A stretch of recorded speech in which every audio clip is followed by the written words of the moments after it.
Right breaking చూస్తున్నాం. హైదరాబాద్ కంచా కచ్చమౌలి భూములను కేంద్ర సాధికార కమిటీ నేడు పరిశీలించనుంది.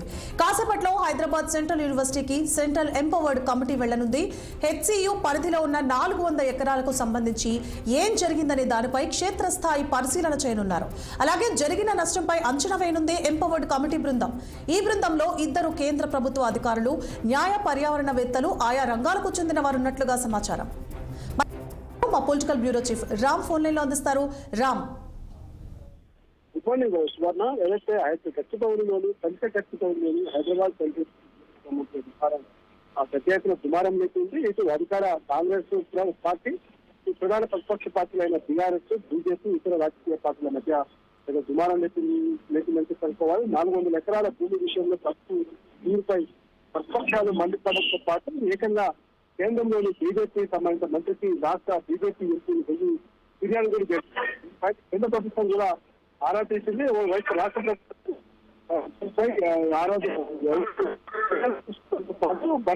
సీఎం బట్టి విక్రమార్కలో జరుగుతున్న పరిస్థితుల్లో వాస్తవ పరిస్థితి ఏంటి, ప్రభుత్వం తరఫున చేపట్టాల్సిన చర్యలు ఏంటని దానిపైన డిప్యూటీ సీఎం బట్టి విక్రమార్కతో పాటు మంత్రులు పొంగులేటి శ్రీనివాస్ రెడ్డి, మంత్రి సూర్యబాబు కూడా భద్రత కమిటీ వేసింది.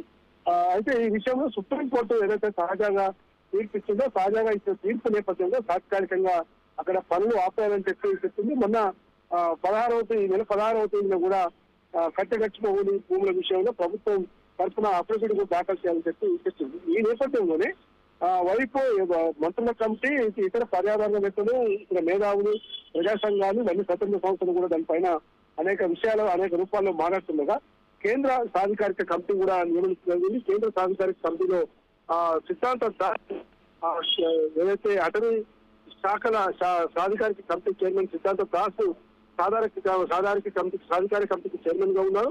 అదేవిధంగా సిపి కోయలు, సునీల్ లిమై, ఏఆర్ భట్ సభ్యులుగా ఉన్నారు. అయితే ఇవాళ ఇప్పటికే హెచ్సియు భూములకు పరిశీలనకు చేరుతున్నారు.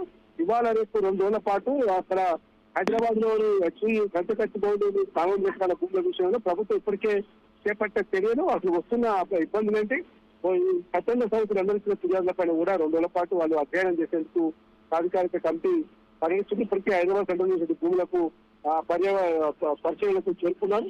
రేపు అయితే స్వతంత్ర సంస్థలు, పర్యావరణ సంస్థలు, ఇతర సంఘాలు, విద్యా సంఘాలు అయితే అప్డేషన్ తెలుస్తున్నాయో అందరితో కూడా భేటీ అయ్యి వాస్తవ పరిస్థితిని అధ్యయనం చేసి కేంద్ర ప్రభుత్వానికి నివేదిక ఇచ్చేందుకు సాధికారిక కమిటీ పర్యటిస్తుంది ఇవాళ. రామ్, అయితే హెచ్సియు భూములకు సంబంధించిన వివాదం ఏదైతే ఉందో అది ఈ ఎంపవర్డ్ కమిటీ ఇచ్చే నివేదిక ఆధారంగా దీనిపైన ఏమైనా గట్టి నిర్ణయం తీసుకునే అవకాశాలు ఉన్నాయి? ఎందుకంటే రాష్ట్ర ప్రభుత్వం అయితే వెనక్కి తగ్గట్లేదు, ఇది రాష్ట్ర ప్రభుత్వానికి సంబంధించిన భూమి అంటున్నారు. ఈ నివేదిక కీలకంగా మారే అవకాశాలు ఉన్నాయా? అంటే ఈ పరిస్థితుల నేపథ్యంలోనే వైపు రాష్ట్ర ప్రభుత్వం చెప్తున్న వాదనలు, అదేవిధంగా ప్రధాన ప్రతిపక్ష పార్టీలు చెప్తున్న వాదనలతో పాటు విద్యార్థి సంఘాలు, పర్యావరణవేత్తలు చెప్తున్న వాదనలు అన్నింటినీ కూడా పరిశీలించి అధ్యయనం చేసేందుకే ఈ సాధికారిక కమిటీ ఇవాళ రేపు 2 రోజుల పాటు పర్యటించనుంది.